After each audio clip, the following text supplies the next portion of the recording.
The secret to well-being is discovering the power that is your birthright, the power to create a happier, healthier life, drawn from our own vast internal resources. Join Jules and her guests as they gently guide you to shift your perspective from the familiar negative to the divinely connected, a place that will not only positively impact your world, but possibly shift the planet. It's all right here on Law of Attraction Talk Radio. Well, welcome to Law of Attraction Talk Radio. I'm Jules from beautiful Southern California. Even though it's 117 degrees out, that's okay because the universe provided something called the air conditioning unit. Oh, thank goodness. And I'm appreciating it, and so are my cats, and so are hundreds and thousands of people in the Palm Springs area. So I'm so glad you could be with me, because in this hot atmosphere, I really would like to find out more about shamanism. Don't you? I mean, this is the mystical realm. Why is somebody called a shaman? Well, I invited on Dr. Jeanne-Rachel Salomon, PhD, who just wrote the book Soul Matters. And it's about modern science confirming ancient wisdom. This is really, really fascinating. I just want to read a brief paragraph that she has in the book. It's talking about soul matters, is about a millennia old shamanic healing modality of soul retrieval that is based upon the idea that trauma signals a soul loss. That trauma signals a soul loss called dissociation. To restore an injured person to wholeness, the shaman journeys into a mystical reality to retrieve the soul essence and brings it back into ordinary reality. Wow. I want to find out how they do this. It's time to start looking away from the 3D world into other realities that actually exist in our day and time. So this is going to be quite fascinating. I think you're going to enjoy it. And today we're just taking off on a mystical journey about soul matters. So stay with us as we listen to these fast commercial breaks, and then we're going to be right back with Dr. Jeanne-Rachel Salomon.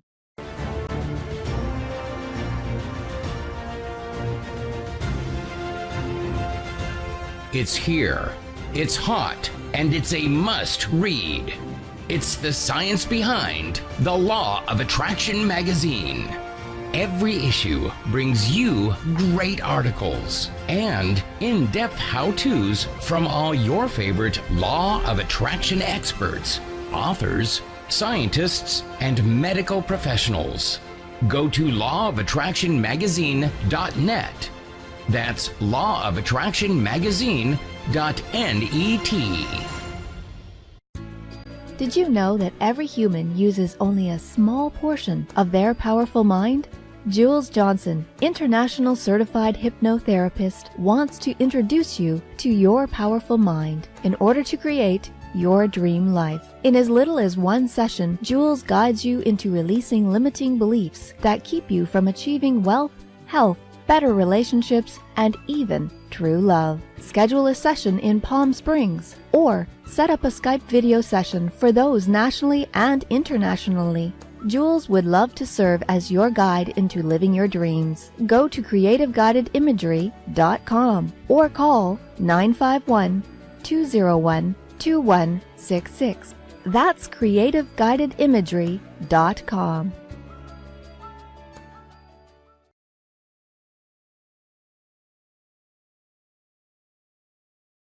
Well, welcome, Dr. Salomon, to Law of Attraction Talk Radio. I am thrilled to talk about this mystical book.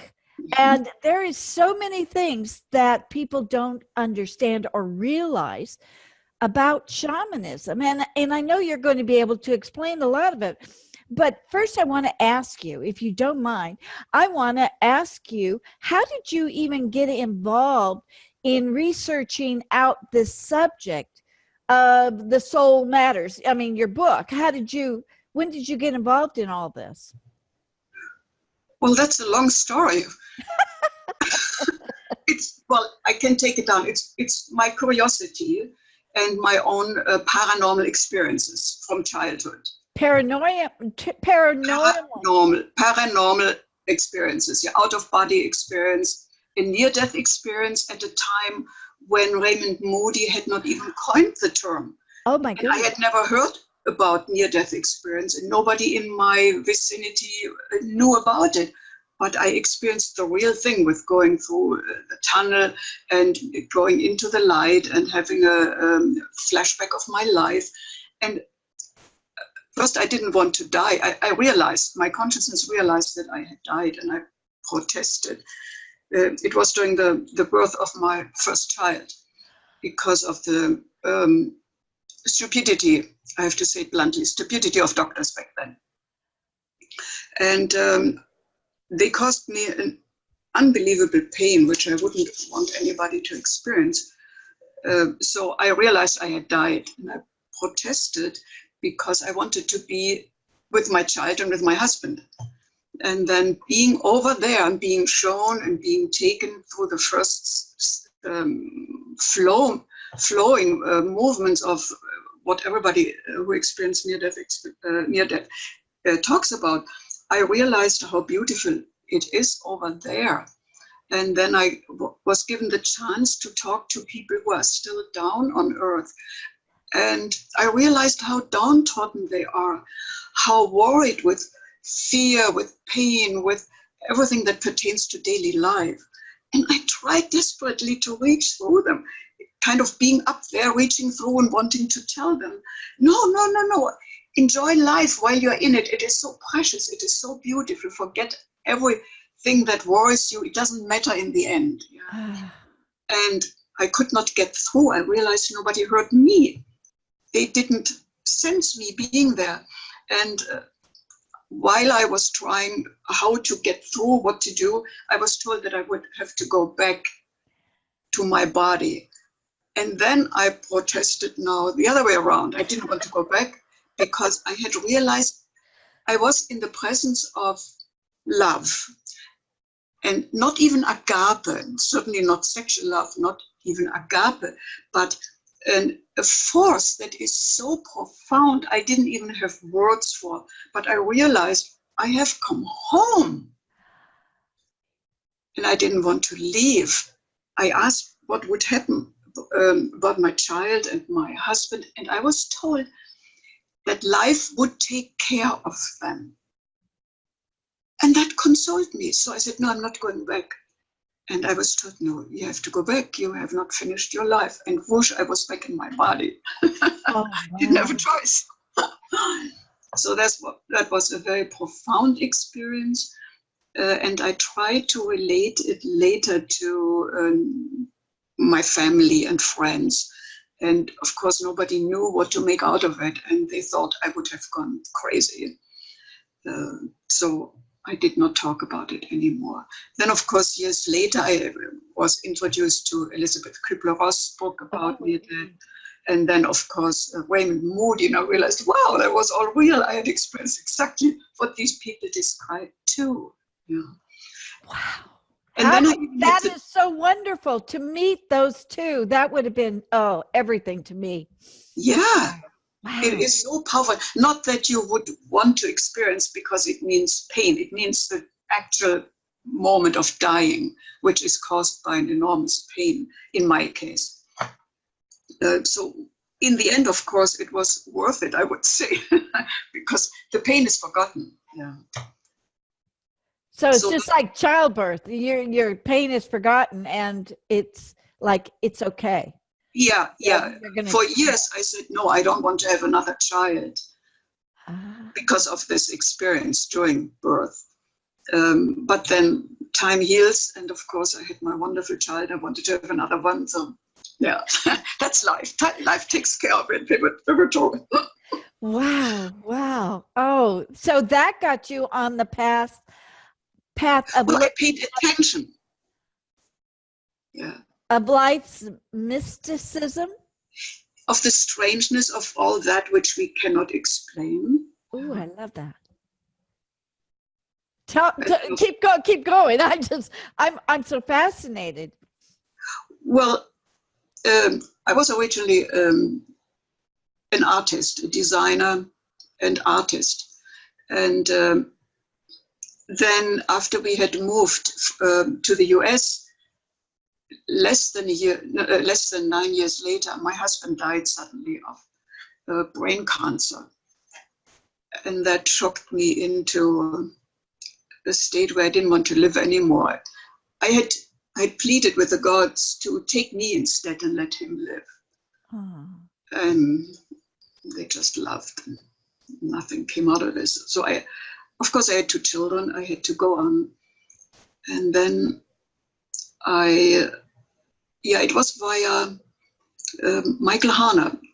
I went to Esalen Institute in California, to a very interesting, life-changing event about brain consciousness and more. And there I was introduced to Michael Harner.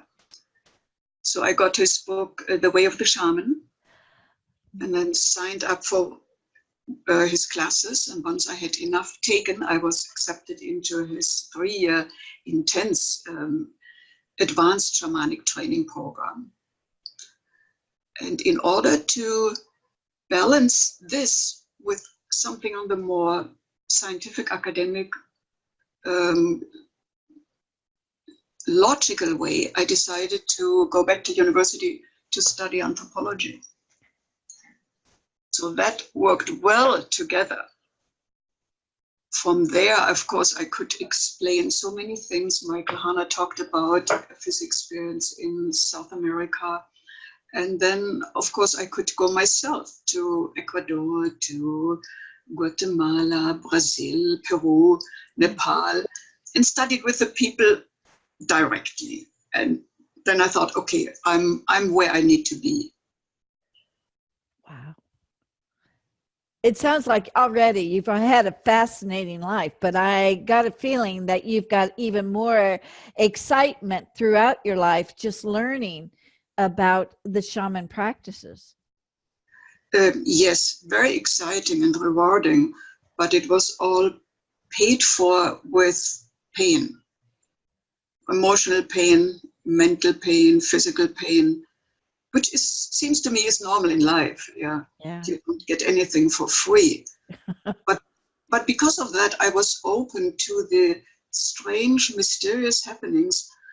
And then I was lucky enough to study a semester of conceptual physics with a wonderful professor at my university, which, as I was lucky again, was Bryn Mawr College. Oh my goodness. Yeah, one of the 7 sisters universities.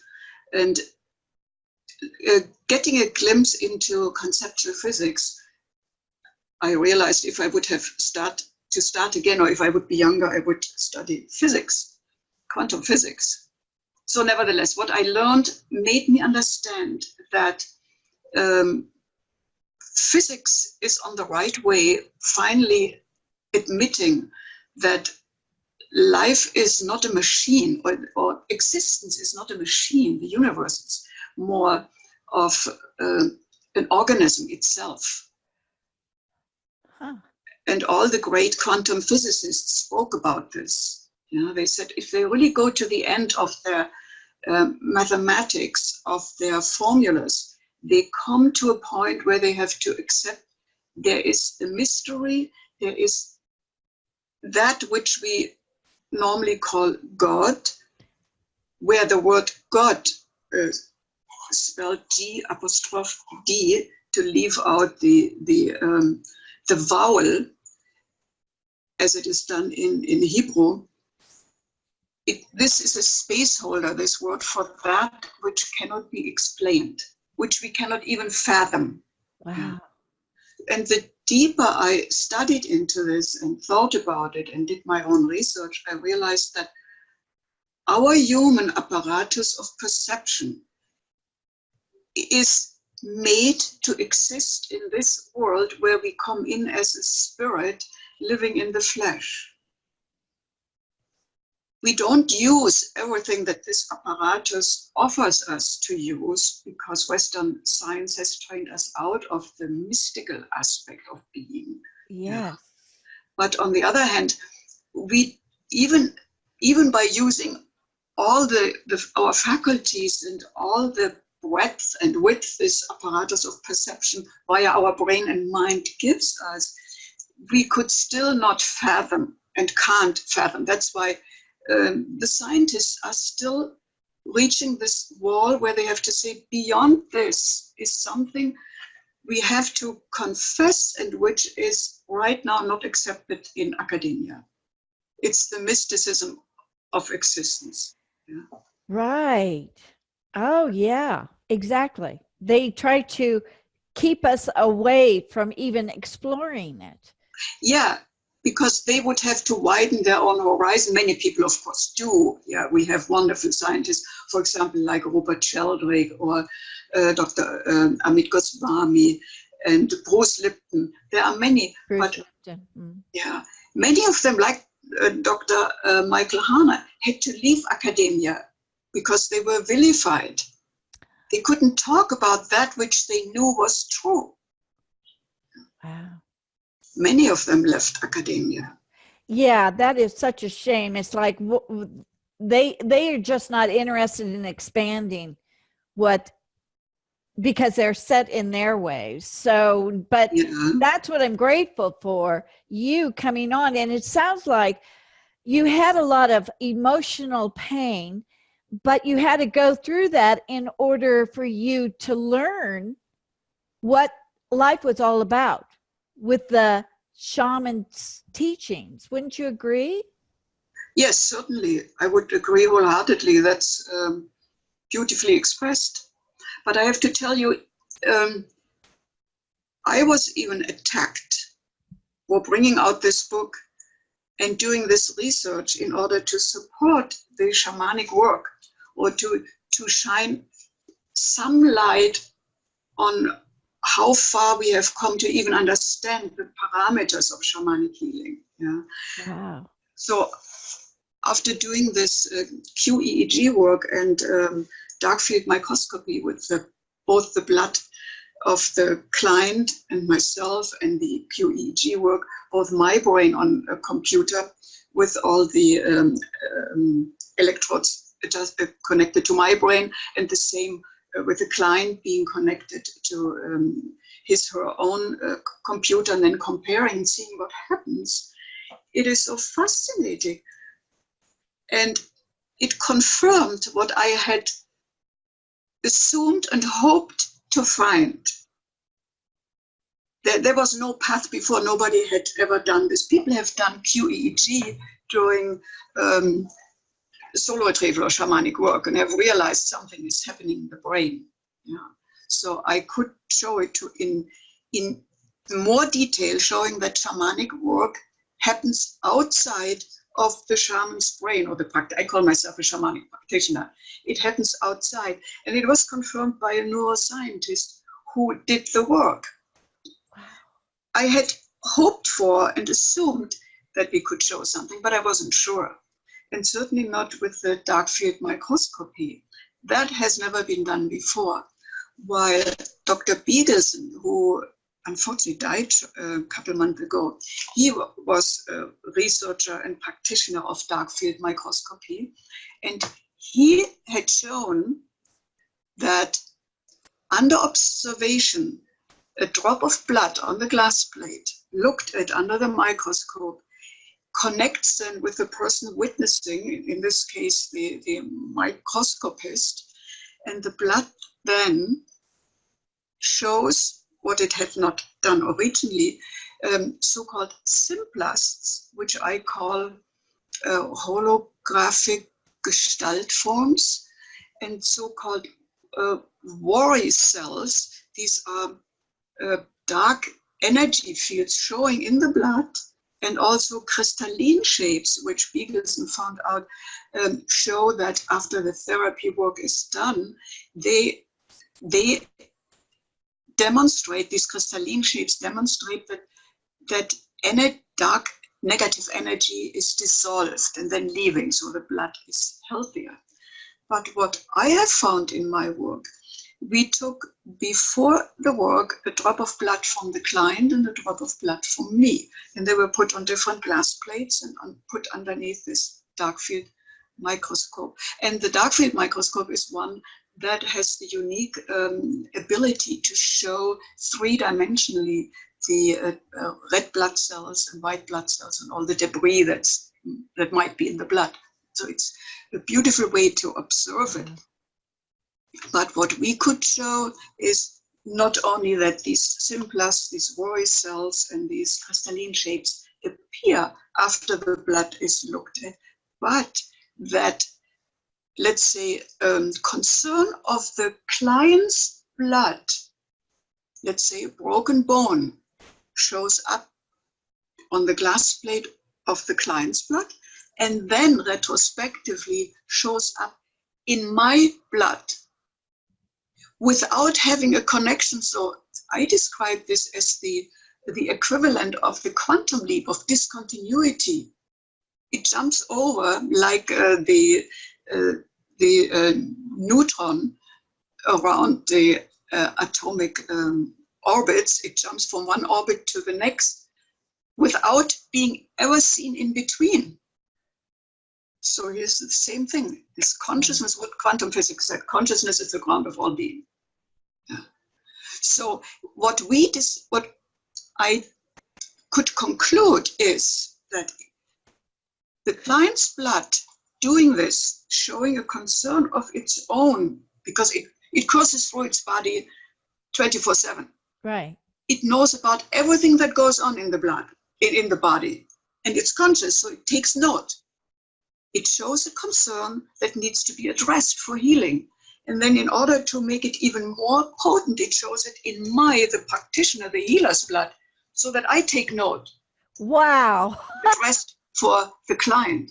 Isn't it something?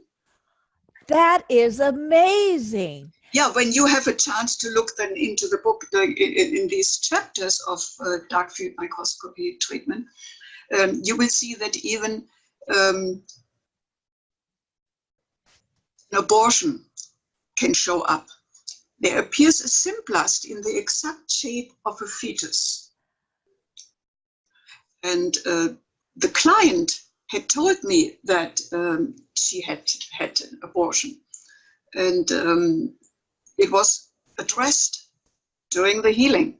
So while the microscopist looked at the blood, I was doing the soul retrieval for the client. Yeah, I need to explain that. Therefore, there was this double observation. Wow. Microscopist looking at it, observing, and me doing the work, and the blood of me and the blood of my client still being connected to each body. That's another quantum principle, entanglement. Yes. Oh my goodness. Simplifying. It's the first time I understood what you're just saying. That makes so much sense. I never understood entanglement before. Yeah, that's entanglement. So the blood in another room under the microscope still is connected via entanglement with my blood system and with the client's blood system. So it reacts to what is happening, what I do. So once the issue of abortion was addressed, the image of the fetus disappeared. And there's another fascinating thing I have to tell you. When I call these symplasts holograms, it's not quite correct, and I'm still searching. I have a hunch what it could be, and I don't want to talk about it yet. Holograms are not three-dimensional. Right. They are two-dimensional only. But these symplast and worry cells are three-dimensional. They are okay, let me explain the three-dimensionality. They push aside in the live blood on the glass plate, red blood cells, for example, or white blood cells. They push them aside, so they have a body. but they are so big. If they would be real and had been in the blood while it was coursing through the veins, it would have crushed and cut the veins. So it only appears there on the glass plate 3-dimensionally. And then they dissolve and the white blood cells move into the space again. Wow. So there is no logical way to explain that. Yeah. It can only be observed and accepted. I can state the fact that. So there were so many, in all this work, so many details that make you wonder. I can tell you one thing, because you reacted to the entanglement that you accepted. This work with the blood, being still connected to its life system while already on the glass plate and never be able to go back to the system, made me understand the fact about when we have children. You know, your toddler falls, hurts itself, there is a little wound, there's blood, goes to the mama, and mama says, oh no, it's fine again, blows onto it, and yeah, it's fine again, and kid walks away. Perfectly fine, no pain anymore. Right. I always thought, what is this placebo? What is this? And we can even do this with ourselves. I have healed myself when I could not fall ill. I had burned myself. I thought this explains it, because the child was once a part of the mother's body. Intricate part, blood, cell, everything. Now the child has separated, but is still on a certain level connected with the mother's system. Right. And the child, until the age of 6, is in the brain frequency mode of delta, which is being connected with the universe, and then certainly with the mother. So this is my explanation. And therefore, during this time, the mother does real healing work, because via her blood body system, she can still connect directly with the child's blood. Wow, that is so fascinating. I love it. Yeah, if that is not entanglement, what is? Yeah, that is so great. You know, this whole thing is reminding me of Dr. Harvey Beagleson, Yeah. who, and his holographic blood. And I had him on my show many times. Oh, And good. So you know him. Oh, yeah. I mean, Good. he just died a couple of months ago, and Yeah. oh my goodness, this is exactly tells a huge story that we basically remain in the 3D world. We're not willing to go out there and explore the mysticism that exists in the world today. Yeah. Well, since you have talked to Dr. Harvey Beagleson, you will know he tried at universities to talk to the chemists, biologists, and tell them about this amazing happening, and they refused to even look at his slide. Mm-hmm. Yes, I know. But he spoke with Dr. Emoto on a couple of lectures, and that fits into what you were just talking about. Exactly. Oh my goodness. It's so his message still got out there. And matter of fact, I'm still very close with his family. The sons promote this. Yeah. At Adam some point and Josh, it will be accepted. Yeah. Yeah. But oh my goodness. I'm so glad I've met you, because this is powerful stuff. But see, now Harvey never talked about the shamanism. No, he was not introduced to this. And unfortunately, I could not send him my book while he was alive. He died shortly before that. I had so hoped I could talk to him now about this. He gave me permission to use his work. So he knew that I was creating this book, but that was about 1.5 years ago. Oh, and wow. I had promised them, as they had requested, that I send them my book once it's published. And when I was ready to send the book, I learned that he had moved on. Yes, that was a shock to all of us. But yeah. Oh, yes. But that is so good, because now I feel more connected to Harvey than I've ever before. But just what you're talking about, wow, this is so wonderful. So his work continues on, actually, because of his son, but also because of your connection with him and your theories and the shamanism. Okay, so now we have talked about all this. Now, where does the shamanism come in to find the lost soul of all of this when a person gets sick? Right. All right. Shamans were the first doctors and psychologists, because since we humans are around, we experience trauma, hunting accident or whatever it is. And they realized pretty soon that the first thing one needs to do is stabilize the physical body. Because if the body does not survive, there's no need to bring the soul back, because the soul leaves totally 100% at the moment of death. And I have experienced it. I have seen people dying, and then a kind of white mist comes out of the crown. Yeah, it's amazing.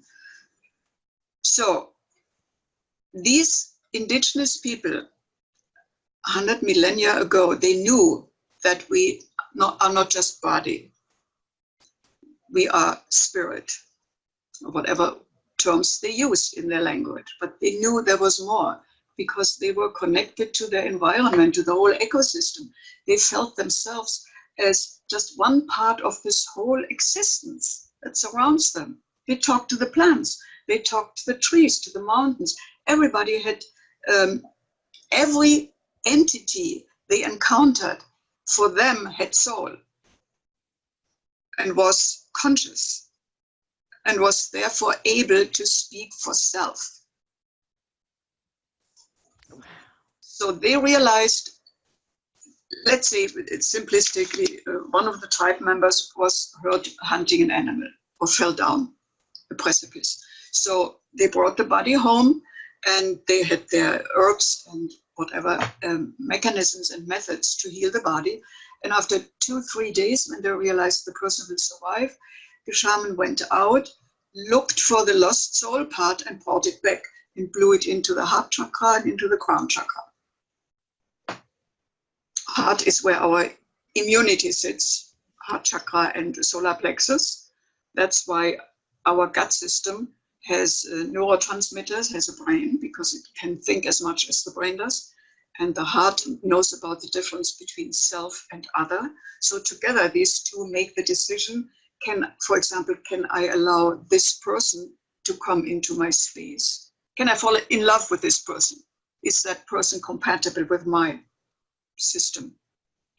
The same way as this system decides which food is allowed to come in, or which one is poisonous and should not come in. So they make the difference, they decide the difference between self and other, self, non-self. And the crown chakra, because it is understood, was always understood by indigenous people, that that's where the spirit comes in. And you probably have heard about Rick Strassman. He did research with dimethyltryptamine, which is an ingredient of ayahuasca, which I took. And he did not want to bring his people through the process of ayahuasca. So he used the extracted dimethyltryptamine and allowed volunteers to see what happens to the system. And they all experienced exactly what people who take ayahuasca experience, that they come into the presence of God, of something much greater than they are themselves. Wow. So Rick Strassman then, with his research, he said that dimethyltryptamine is most probably the spirit molecule. And spirit molecule. Wow. And let me explain this. What we know is that 49 days after conception, the soul moves in. So the fetus becomes an entity. After 49 days. 49 days. Wow. And it is this entry of the soul, of the particular personality of the child, by reincarnation, happens per a surge of dimethyltryptamine. It comes with dimethyltryptamine into the pineal pituitary gland, and that establishes the persona. Wow. At the moment of death, the leaving of the soul is again accompanied by a motion or a surge of dimethyltryptamine. Tryptamine. So are they exiting through the I cannot explain the mechanism of this, and I don't even think we really know it to describe it. Okay. But dimethyltryptamine is part of our makeup, our body, our own body produces it. Absolutely. For example, it comes in during orgasm. That's why the French call orgasm the little death timor, little death. It's something similar, coming in, going out. Wow. Here. And it is very interesting that so many plants, not just those that are used in the ayahuasca pool, both ayahuasca and the Veriditas, forgot now the name, but so many grasses in our on our continent, not just in South America, around the planet, have dimethyltryptamine. So it is part of life. Absolutely. And if you take that, it's supposed to help you sleep. And I know when I help people stop smoking, that dimethyltryptamine for sleep? Yeah, that would help them because they couldn't have a solid night's sleep. So the tryptophan. And isn't that what we get? You don't talk about melatonin.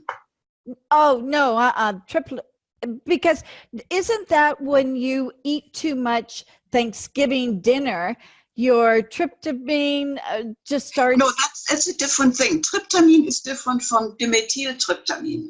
Okay. Dimethyltryptamine is a different substance. Okay. Yeah, so I'm glad you straightened that out. Yeah, I don't think you would describe dimethyltryptamine for better sleep. You couldn't even get it. Huh.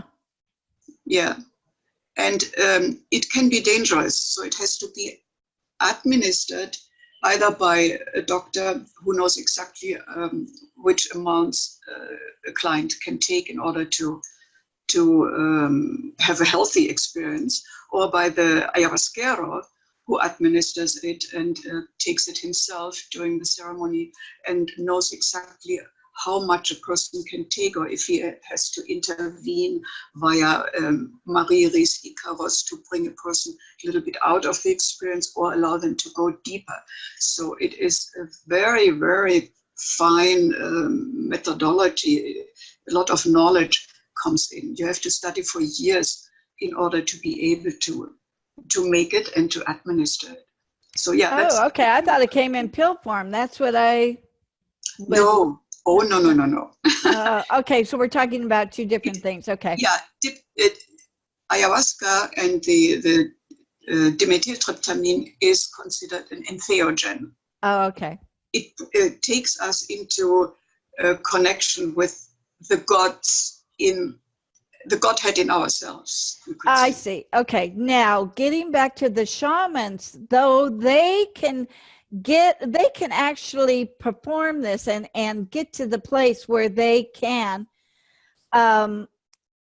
begin to heal, because everything that you just said, we're coming together now. The shaman can have a mystical experience that takes them out into the other's body so that they can help heal them.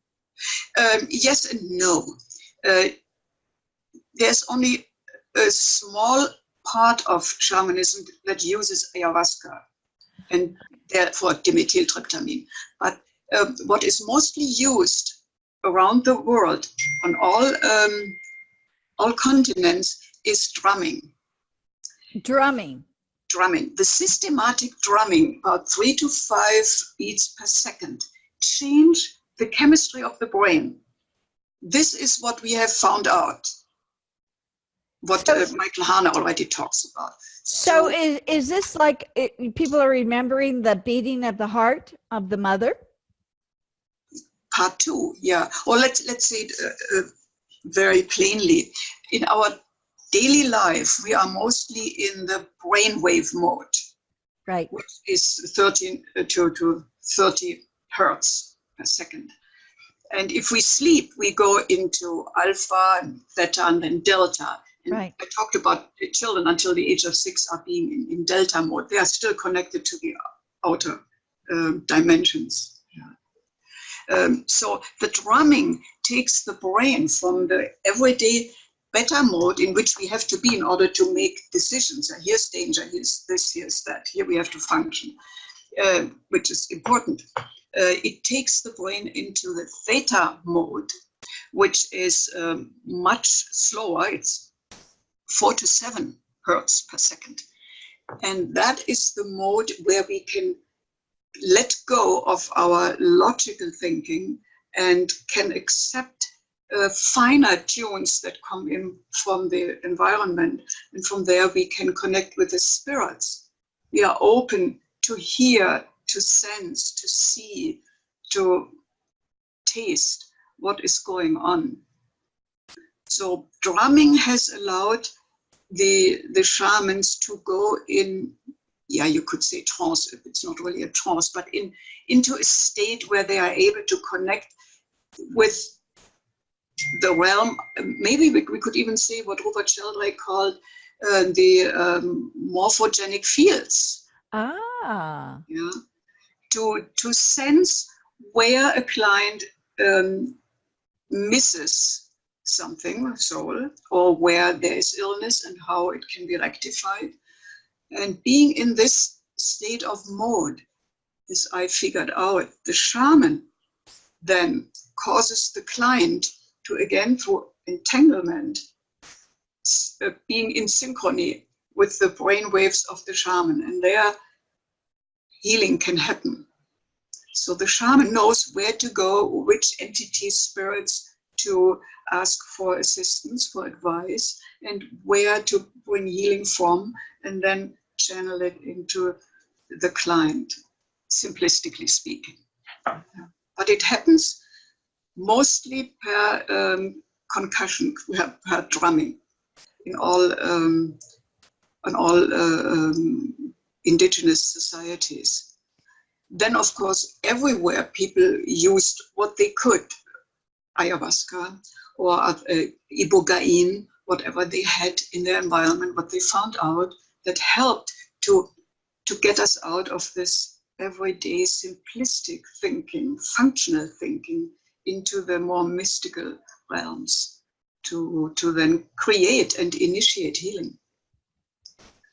Wow. So the drumming can help get everyone into, the shamans into that state. Yeah, and the client who is in presence. Okay, so the client feels it as well. Yeah, yeah. So, but the purpose of the shaman, explain what the shaman does then to heal or brings the soul retrieval back. Yeah, I only talk about soul retrieval in my book. I limited myself to this. And it sounds like, boy, you have got a couple more books in you.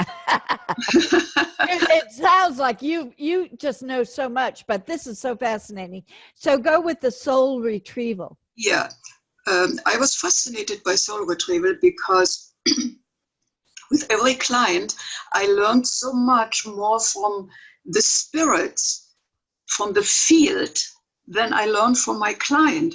So I didn't even want to know everything, because if a client would tell me all the little details, my beta brain would be busy thinking about this, that, and the other. So I asked my clients only about big situations in their life, where it hurts, where they experienced trauma. And then I connect with my spirit helpers, because it is known, they know more from up there. They are outside of this reality. So they have the wider view. They know more than I do directly here. And they tell me do this, that, or the other. And then I have particular spirit helpers who assist me in doing soul retrieval. Because I have to go into regions where at times I, as a living person, could not go. For example, at times I have to connect with deceased relatives of my client in order to retrieve a soul piece. Or some relative has died and is still holding on to a soul piece of my client, not out of spite, but more out of immense loving connection. Yes. Yes. Yeah. And by doing so, the person who has died cannot move over to the realm of the dead. So it happens often that I then have to talk to this person, mother, father, whatever it is, and have to explain the situation to them, that holding on to the soul piece of my client does not support them, doesn't allow them to move over, and harms my client because this portion is missing in their life. They operate, let's say, on 60% of their original soul essence. They have lost, normally when we go through life, we lose a part of soul per illness, per being traumatized physically, emotionally, losing a loved one, all this. So these are all moments where part of our soul leaves. So I have to deal with strange situations. Sometimes I have to go back into a former life. And you know about this from what is it? From your work as a hypnotherapist. We know this from Dolores Cannon. She talks about these things. So I have to connect with the person, either with the former incarnation of my client or with somebody who my client knew in a former incarnation. Wow. And I have to bring the soul piece back. So there's often interesting, back and forth conversation going on between me and such an entity. And, So and what you're trying to do is release that person from their being invaded, or what is it what is the symptom that the live person is experiencing? Why would they seek this out? It is more, most of the time it is more emotional attachment. Okay, so they're grieving so much that this helps them to separate so that they can live in this 3D world a little bit easier. Yeah, I had a client who was holding on to the hand of his grandfather who had died when the client was, I guess, 8 years old. And at the same time, the grandfather was holding on to the hand of my client, because neither wanted to let the other one go because they were afraid the other one would suffer without this connection. I see. Yeah, I had to explain to both. And it was an amazing thing. I had to talk to the grandparents, to the grandfather. But I don't want to let my grandson suffer. And I said, no, the grandson is now an adult person. He doesn't suffer, but he needs a soul piece back. So then I had to go back and while I was in Delta mode, had to talk to my client and say, please let the hand of the grandfather go, because he cannot move on to the realm of the dead while you hold each other's hand. So it was back and forth. And then at the moment when the grandfather agreed to let the hand of his grandson go, and the grandson had already agreed to let the hand of the grandfather go, it was kind of a whoosh. My client, my real life client, who was lying next to me doing my my search, told me that he felt a surge of energy. He became very hot and felt my hot hand at exactly the moment when that happened. We talked about it later on and discovered that. So there was an energetic let separation. go. Separation, yeah. Wow. Yeah, all these experiences I had, or let's say a client had a car accident. So I go out and scout to find the soul piece. Very often it is still at the place where the car accident happened. And I bring the piece back and then blow it. I come back into this reality and blow the piece into the heart chakra of the client and any remnants into the crown chakra to make sure everything goes in. And then the client senses back what has come and welcomes everything back. And after a while, the client getting used to this new situation, I tell the story which I got around the happenings, soul leaving and soul returning. And I always tell my client, the story I tell you might be literal or it might be metaphorical, and this is up to you to decide. And let's say I get the feeling that the client drowned. So then my client might tell me, yes, at that age, at that moment, I felt as if I would be drowning in emotion. Or the client said, I really drowned and somebody rescued me. Wow. Wow. There is a knowing out there in the field where everything that happens is stored, is still available. Might be the Akashic field. Yeah. No. But it's this knowing is accessible. And I have even found that a negative happening from the past can be made unhappen by the intention of making it unhappen. So the happening is deleted from the past as if it never happened. Wow. Deleted from the past as if it never happened. That is really something. Yeah. So do you think that you got this, your communication from your near-death experience? Do you think if your near-death experience never happened, you would be in this line of work, your book? Well, since I had the near-death experience, I couldn't say one way or the other. I could assume that it sensitized me and allowed me to accept something that I might not have accepted otherwise. But I know from shamanic practitioners who did not have a near-death experience, and they are very good shamanic practitioners. So they might have had other experiences. Yeah, it's a very interesting question. It's so difficult to probe because we cannot do it in research. Yeah. I give you a near-death experience and then I take it back and let's see how you react.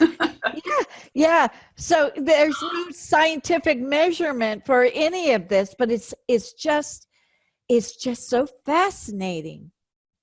Yeah, and what I realized, I cannot present direct research outcome that soul retrieval happens, but I can present second-hand research outcomes. So I have the diagrams, the brain diagrams. Yeah, you will see what they demonstrate, what they show. As for a neuroscientist, is that what I did really happened. So, for example, my brain, my frontal lobes, at a certain moment go into hypercoherence, and it is shown in the diagram.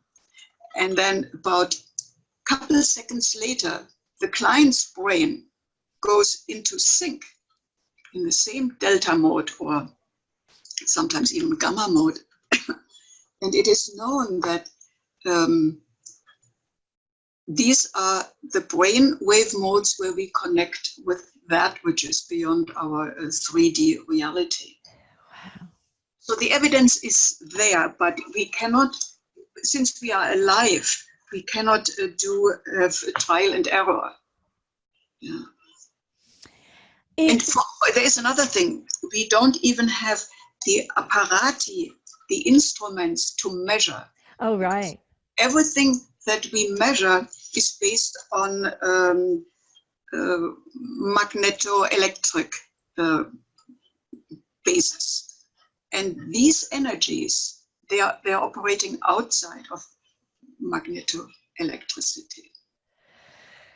Well, so can anybody do what you are doing? I mean, you've got this incredible educational background on it, but can people become shamans, or is it strictly by the local regions?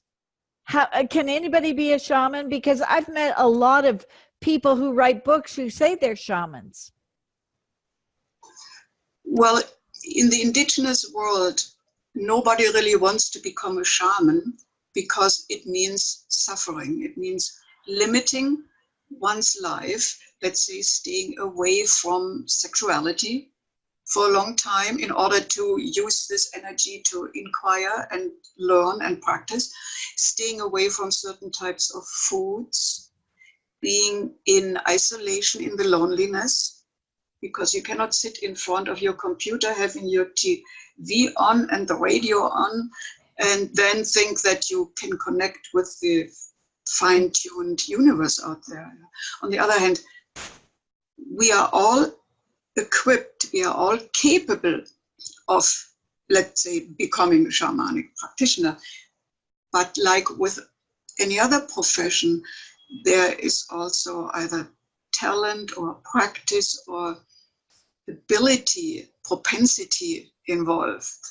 Not everybody becomes a world-known composer or a violinist. So there is, you have to have a drive, you wanting to do it. Yes. Yeah, being a shaman or saying I'm a shaman has become kind of a fad. It works well when you go to a cocktail party. I've met in the Amazon, I have met people who went there, they wanted to take ayahuasca just to be able to say, I took ayahuasca. So the shamans don't work with that. They kick you out. You have to prove yourself through your work and your discipline that you can do the work.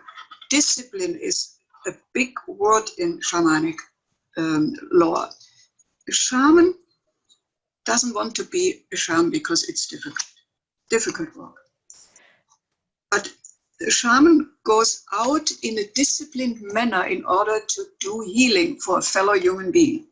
And then the shaman comes back in a disciplined manner. So by day, the person is a fisherman, a householder, a father, mother. And in the evening or in spare time, when need be, the person goes out and deals with spirits.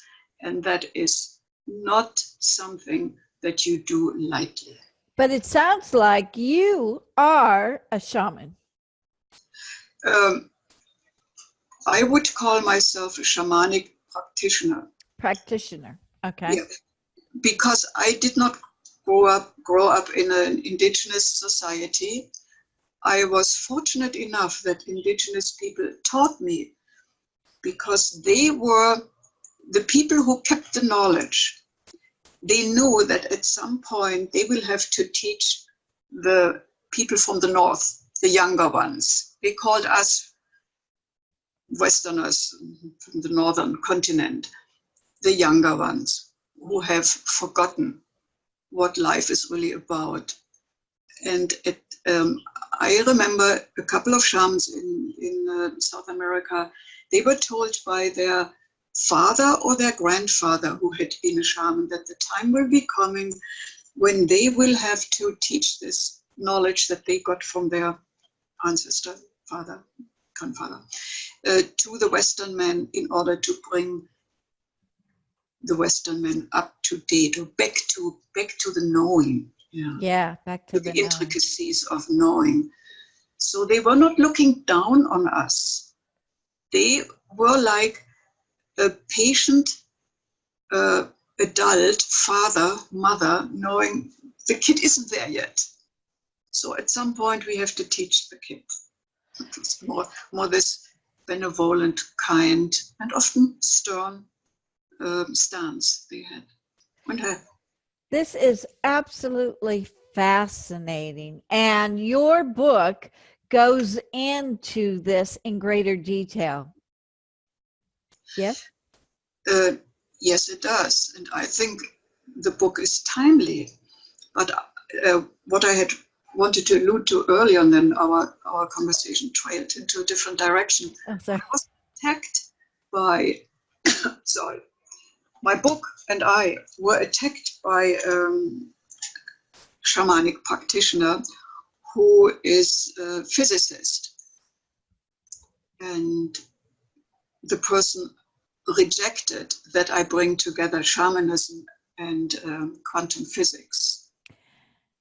So I don't want to go deeper into this, but it was really an attack.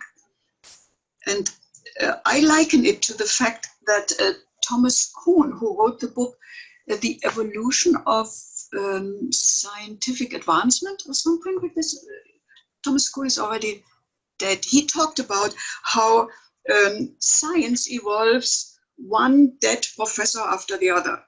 Right. So if let's say a certain theory doesn't work 100% anymore, then we try to explain the discrepancies. And at some point, the discrepancies become so big, we have to look for a new theory. And then we adjust to and accept a new paradigm. Okay. Well, that makes sense. Yeah. Yeah. So there is resistance. And it happens normally. And as I guess it's Thomas Kuhn, or maybe it was then even Bruce Lipton, because he talks about this. He had academia, right. talks about it, that these people have invested their career into this certain path, and it makes total sense. And they are reluctant then to give up and accept something else can come in. But for myself, what I understood or thought to understand is that if the truth of quantum physics happen on the molecular level and even on the atomic level, then they must be true for the regular world, because the regular world, the crude existence in matter, Right. is made up of the finer layers. There is no break. Yeah. So we cannot say it applies to the microscopic world, but not to the macroscopic world. The macroscopic world is the microscopic world. Right. Wow, this is so fascinating. We're all out of time, but oh my goodness, this has been a delightful show. It's got me so excited to learn more. Thank you. Do you have a copy of your book that you could show up? Because I think this has, it's beautiful, beautiful, beautiful. Can you see it? Yes, it is gorgeous. So if people want to know more about this subject, about the mysticism, about healing, of soul retrieval, oh my goodness, this is so powerful. You need to go get this book. You have to get this book. I am so excited about it, and so much that I've got to have you back on. We've got to talk about this again, because there's so much information that I think the world is ready to hear. I would love to come back, and there are many stories I would like to tell, very mysterious stories that I experienced on my path. For example, with Michael Harner, he taught us, he showed us so many mysterious things that he learned himself from the shamans he studied with in Ecuador, from the Jibaro, the Shipibo.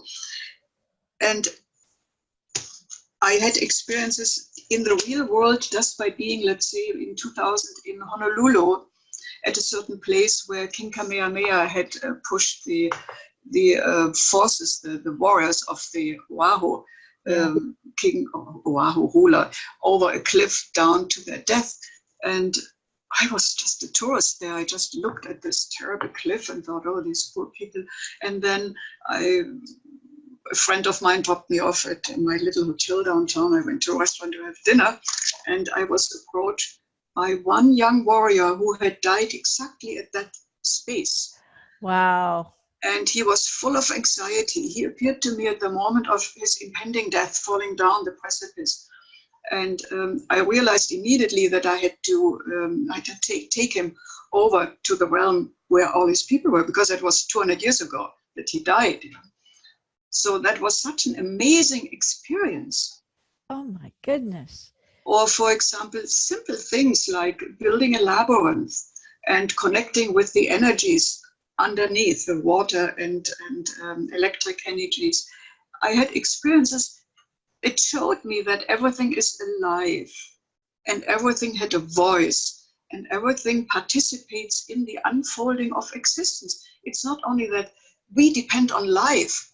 Life depends on us, on each of us. It's a co-production. Oh my goodness. How beautifully put. Thanks. How beautifully put. These are things I learned on the way. This is wonderful. This is wonderful. Oh, I just wish we weren't out of time, but oh my goodness, you have got to come back on. We've got to continue this discussion because I got to tell you, it's fascinating. And it shows us that there is more to this world, more to our life than we could ever imagine. And I think that's the place where we need to be right now, to understand this vastness, because it's in its all of its largeness. That's how we're going to understand. Yeah. And so often, even in politics, we try to use radical methods in order to resolve something, when in reality it resolves itself on a much greater scale. And we should just insist and stay out of our human understanding for a while and let the spirits or the universe itself regulate. Wow, this is good. Well, we're all out of time. Thank you so much for coming on. We're going to have you back really soon to continue this discussion, because there is so much more we need to know. And please, I'm going to urge everyone listening to go out and get her book. It is so fascinating, and we've got so much to learn. And this is our starting point right now. So buy her book. Go out and get it. And I'll have all the links on where you can get the book and everything just underneath this video, and also underneath the radio show info. So just go there and purchase the book. I got to go get one myself immediately, but thank you so much for taking the time and away from Maui, and thank you so much for being with us today. Thank you, Jules, for having me. And if I could say one thing, it would be very nice if any reader would leave a positive review at Amazon. That helps so much. Yes, it's not yes. easy to make a breakthrough with a book like this. Yes, but this book is going to help us understand our lives much more, and that's what's important. That's why you're still living. That's why you came back. That's a blessing for all of us. So thank you. I haven't even thought about it. Here we go. Thank you so much. It was a joy talking to you, Jules. Until next time. Okay. Aloha. Thank you so much for joining us. We'll be back next week with another great show from Law of Attraction Talk Radio. If you'd like to comment on tonight's show, send an email to jules@loaradionetwork.com, and have a great week.